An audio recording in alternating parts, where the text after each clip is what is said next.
This is my first BMW. I bought this car in 2018 from the first owner and with a mileage of 190,000 kilometers. At first I had my doubts because of poor reviews on the internet, but I decided to take a chance. For 2 years I made over 70,000 kilometers without a failure with this car. I think it was worth buying it because it's a good vehicle for everyday driving. Of course, it has its drawbacks. The car in the movie is BMW E60, the next generation of the very successful 5th series. The car was produced in 2007 and has a 2-liter diesel engine. It's not well equipped, but it has everything you need for a comfortable ride. Less equipment means less service problems later related to the electrical system. The interior is well designed. Everything is folded well and the console is sorted with German order. Even if you sit in a BMW for the first time, you will quickly find every function. The downside of the interior are plastic elements covered with rubber, which after a while looks very sloppy. Although everything works as it should, unexpected errors are likely to appear in E60. Every day I drive my 4-year-old daughter there and she has a lot of space. The interior is spacious and with my height of 180 cm, the position behind the wheel is perfect. The chair moves back a lot, thanks to which I have a lot more legroom, and the adjustment of the steering wheel helps in getting the perfect position. The passenger has even more space. Another strong side of this car is the great sound system.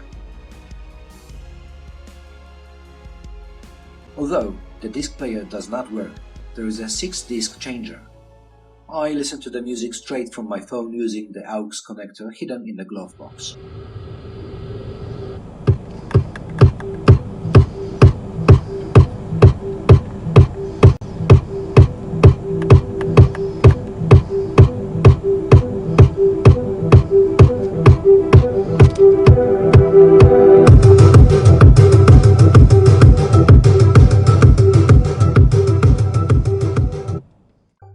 Safety is another strength of the BMW E60.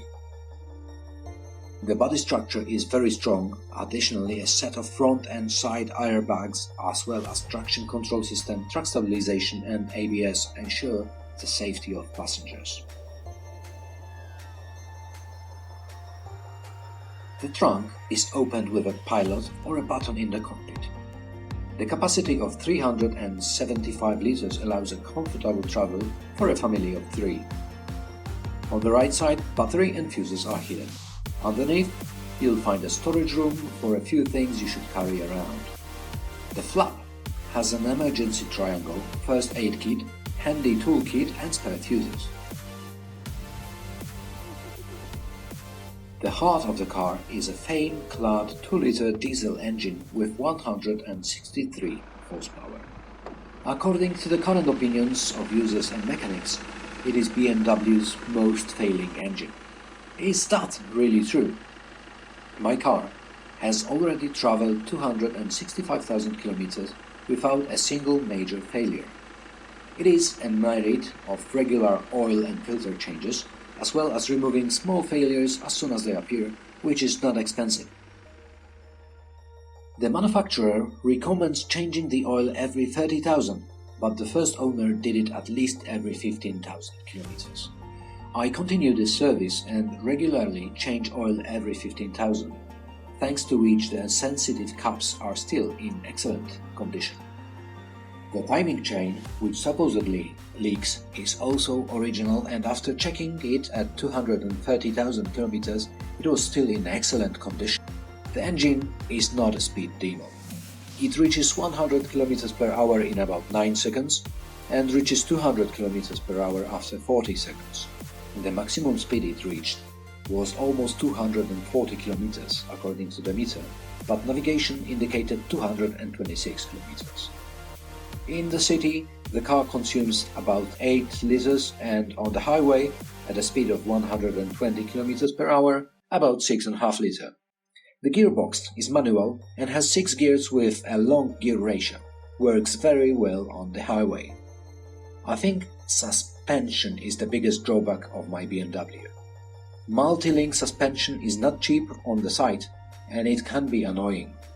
Every now and then something creaks, every now and then something knocks, but if it is neat, it works great.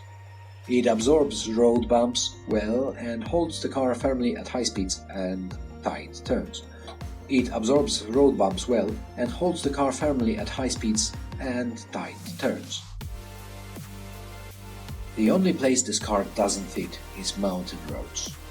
With a mass of almost 1600 kilograms, power of 163 horsepower is not enough. The engine must be kept high at revs to make the car go. Fuel consumption then increases by more than 2 liters and the engine temperature rises. The car is being serviced on a regular basis. The average service cost is about 1000 euros a year. Currently the clutch and rear shock absorbers will be replaced. Both things are in the car from the beginning. If you're looking for a drift car, look for something with a more powerful engine. But remember, kid, that burning tires and spinning barrels on a parking lot is not drifting yet. This is not drift. It's also not drift. This is drift. Its prices are currently dropping and the car is finding owners in a growing number, which unfortunately affects its reputation. Its prices are currently dropping and the car is finding owners in a growing numbers, which unfortunately affects its reputation. It's bought by young people who dream of having a nice car, usually not having money for the right service. As a result, they cause serious failures which disable these machines. Later, frustrated, they write countless stories of how these cars are piles of crap, forgetting who brought the car to its current condition. With a good mechanic and original parts, the car will do hundreds of thousands of kilometers without failure. In the end, BMW is a good, solid German brand.